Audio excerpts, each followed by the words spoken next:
नमस्ते प्रणाम। मैं हूं आपकी अपनी अक्षरा सिंह। काफी टाइम बाद लाइव आ रही हूं और साथ ही लेके आ रही हूं एक क्यूटू सा लड़का। ही इज एब्सोल्युटली, मतलब मैं क्या ही बोलूं इसके तारीफ में, बहुत कमाल गाता है और मुझे भी थोड़ा थोड़ा सिखाता है। और छोटा है लेकिन छोटा नहीं है। नहीं। सो ही इज आयुष आनंद। बाकी आप बताएं।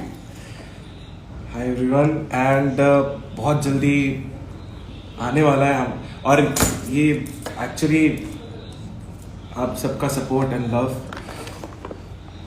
चाहिए ऑफ कोर्स चाहिए। हाँ। एंड इनका जो मेन श्रेय जाता है वो अक्षरा जी को जाता है, क्योंकि इनकी वजह से तो शायद ये पॉसिबल नहीं हो पाता। जिस तरीके से हम लोगों ने एक एंड टाइम पे इस गाने की प्लानिंग की है, तो कमाल ही बहुत ही खूबसूरत गाना बनाया है। And I am really very sorry guys, जितने भी मेरे फैंस हैं, जितने भी चाहने वाले